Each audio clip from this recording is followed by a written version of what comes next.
Hello students. Class 11th की physics को लेकर क्लास 11th के बच्चे बहुत ही उत्साहित हैं और साथ ही उनको ये भी उत्साह है कि क्लास 10th में उनके बोर्ड के रिजल्ट बहुत अच्छे आए होंगे और इसीलिए उन्होंने साइंस सब्जेक्ट ऑप्ट किया है। तो बच्चों, सबसे पहले आपको बोर्ड में अच्छे रिजल्ट आने की बहुत बहुत बधाई। साथ ही आज हम यह डिस्कस करेंगे इस वीडियो में कि क्लास 11th में इस साल सिलेबस क्या रहेगा। बच्चों, इस साल और लास्ट ईयर के बीच में बहुत ज़्यादा परिवर्तन सिलेबस को लेकर हो गया है, क्योंकि सीबीएसई ने कोविड-19 महामारी को देखते हुए पूरे सिलेबस में परिवर्तन कर दिया है और इसमें काफ़ी सारा पोर्शन हटा दिया है। अब कौन सा पोर्शन किस लेसन का हटाया है और कितना बचा है, इस बारे में आज इस वीडियो में हम डिस्कस करने वाले हैं। तो प्यारे बच्चों, आज हम डिस्कस कर रहे हैं क्लास 11 का सिलेबस सीबीएसई का। तो आप लोग अपनी एनसीईआरटी की बुक ओपन कर लें, साथ ही उसके अंदर देखते जाएं कि कौन सा चैप्टर हटा है, कितना हटा है और कितना बचा हुआ है। शुरुआत करते हैं हम चैप्टर 1 से। बच्चों, चैप्टर 1 जो फिजिकल वर्ल्ड के नाम से है, जिसका टाइटल है, उसमें से न तो कुछ हटाया है न कुछ रखा है। आप कह रहे होंगे सर ये क्या बात हुई? तो बच्चों, इसके अंदर से केवल 6 या 7 मार्क्स के क्वेश्चन आएंगे। जो पहले आते थे उतने अभी भी आएंगे, लेकिन इसमें से जो डिटेल स्टडी थी उसको रिमूव कर दिया है। केवल आपके जो बुक में है वही एग्जाम में आएगा। कहने का मतलब यह है कि इसमें डिलीटेड पोर्शन में भी इसको रखा है और जो रिवाइज सिलेबस है उसमें भी इसको साथ में रखा है, लेकिन इसमें एक पॉइंट डाल दिया है सीबीएसई ने कि इसको डिस्कस केवल ए पार्ट ऑफ इंट्रोडक्शन किया जाए, ज़्यादा डिटेल्ड स्टडी ना कराई जाए। हमें स्टूडेंट्स इसको पूरा पढ़ना पड़ेगा, क्योंकि सीबीएसई ने इसमें कोई खुलकर बात करने का कोई काम नहीं किया है। हमें ये स्पष्ट नहीं कर पाई है कि इसको हमें पढ़ना है या नहीं पढ़ना है। तो बच्चों, हम इसको पूरा डिटेल में ही पढ़ेंगे। बच्चों, जो चैप्टर 2 है उसमें किसी भी प्रकार का कोई चेंज नहीं है, पूरा का पूरा सिलेबस में रखा गया है। तो चैप्टर 2 जो है, जिसका नाम यूनिट एंड मेजरमेंट्स है, वो बहुत ही डिटेल में अपने को स्टडी करना है। तो आपको उसके अंदर किसी भी प्रकार का कोई चेंज नहीं मिलेगा।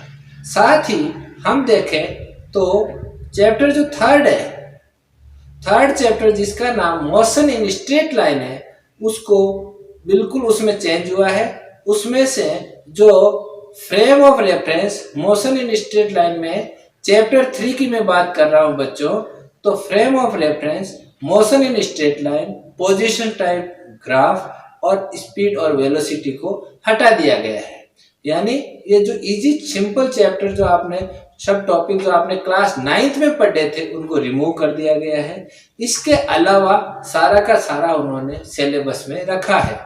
तो कौन कौन से चैप्टर सब टॉपिक इसमें से रिपीट हुए हैं इस चैप्टर में से, एक बार फिर से नोट कर लें।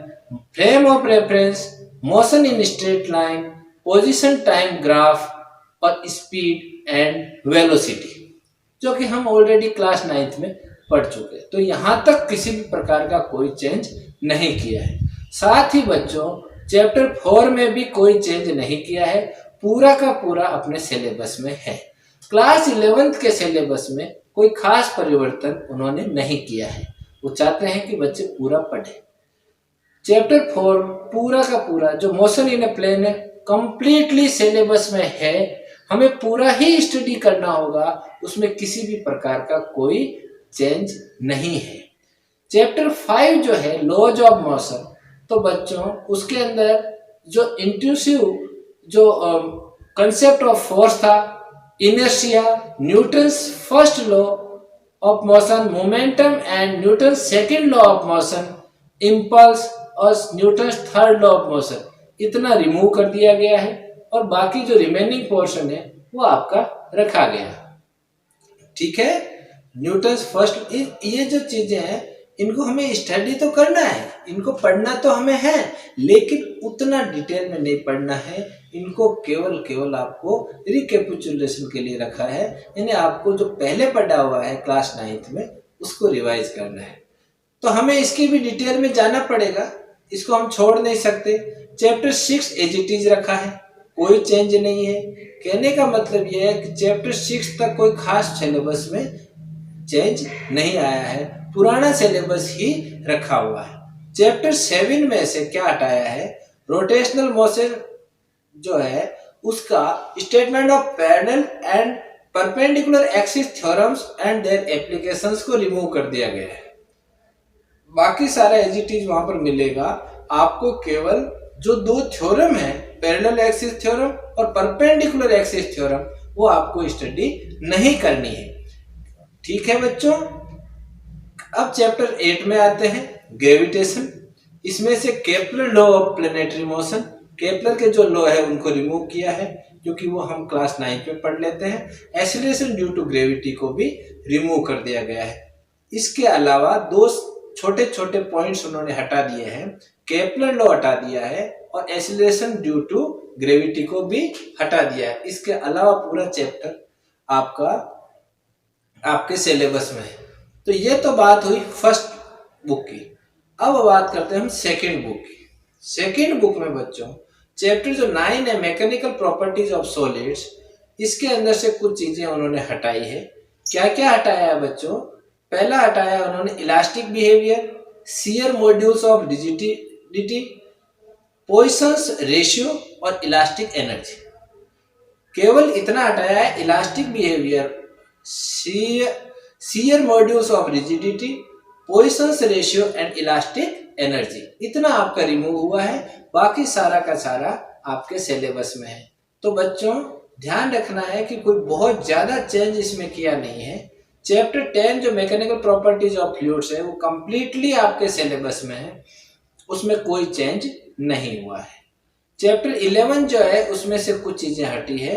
चैप्टर 11 का नाम है थर्मल प्रॉपर्टीज ऑफ मैटर, जिसमें से heat, temperature, heat transfer, conduction, convection and radiation, जो आप पहले पढ़ चुके हैं उसको उन्होंने रिमूव कर दिया है।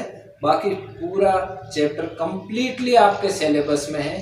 तो इसको आप ऐसा मान लें कि इस चैप्टर में से कुछ भी नहीं हटा है। अच्छा, अब हम बात करेंगे थर्मोडायनामिक्स, चैप्टर 12। चैप्टर 12 में thermodynamics, heat engine and refrigerator, इसको हटा दिया है। रेफ्रिजरेटर वाला और हीट इंजन का क्वेश्चन हमेशा एग्जाम में आता था, उसको उन्होंने रिमूव कर दिया है। तो we have to take a chance for another question to this year. Okay, chapter 12 में केवल हीट इंजन और रेफ्रिजरेटर को रिमूव किया है। चैप्टर 13 के लिए अगर हम बात करें, जिसका टाइटल काइनेटिक थ्योरी है, कंप्लीटली आपके सिलेबस में है। हालांकि ये केमिस्ट्री में भी है क्लास 11th में और फिजिक्स में भी है, और दोनों चैप्टर सेम है, शायद इसी वजह से इसको रखा गया है। चैप्टर 14 जो ऑसिलेशंस वाला है, उसमें कुछ भी डिलीट नहीं किया है। पूरा सिलेबस आपके जो बुक में है वो पूरा कंप्लीटली आपके सिलेबस में है, और सीबीएसई ने उसको पूरा सिलेबस में रखा है। तो उसमें किसी भी प्रकार का कोई चेंज आपको देखने को नहीं मिलेगा। अच्छा बच्चों, अब बचे लास्ट चैप्टर वेव्स। वेव्स में उन्होंने क्या किया है, सीबीएसई ने फंडामेंटल मोड एंड हार्मोनिक्स और डॉपलर इफेक्ट को हटा दिया है।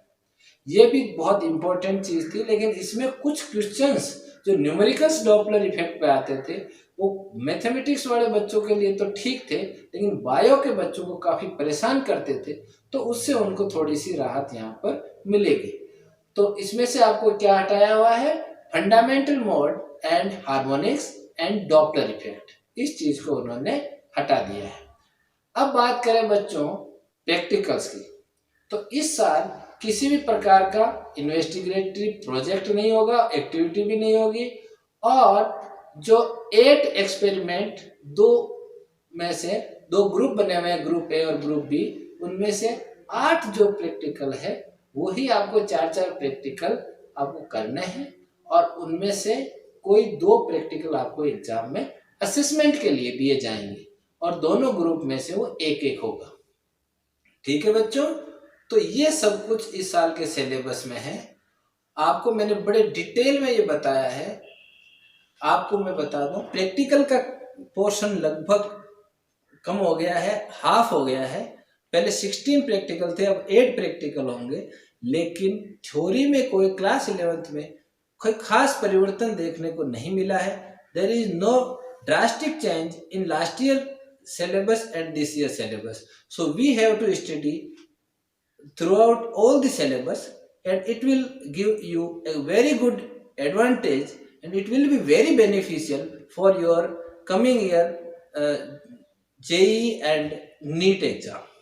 It will be for the betterment of these two exams. So it will help you a lot in these exams, and you have to study thoroughly the whole syllabus. I think there is no drastic change. We have to go throughout the syllabus thoroughly and study in a very benefited manner. Okay students, मिलते हैं हम next video में। अगला जिसके बाद में आपको chapter मिलेंगे, आपको हमें सिलेबस करवाना है, पूरा सारा सिलेबस हम वीडियोस के थ्रू कराएंगे, तो आपको बहुत ही अच्छा लगेगा और साथ ही आपको बेटर लर्निंग होगी। आप देखते रहिए चैनल और आपको हमारे वीडियोस। लेकिन आपको मैं एक सलाह और दे दूं कि मेरे जो वीडियोस आप देखें तो क्लास में सीक्वेंस वाइज देखें। जो 01, 02, 03 इस तरह मैं वीडियोस देता हूं, तो आप पहले 01 देखें, फिर 02 देखें, ताकि आपको वीडियो में जो कुछ भी मैं बोलता हूं, जो कुछ भी मैं आपको स्टडी कराने की कोशिश करता हूं, उसको आप पूरा समझ सकें। ओके बच्चों।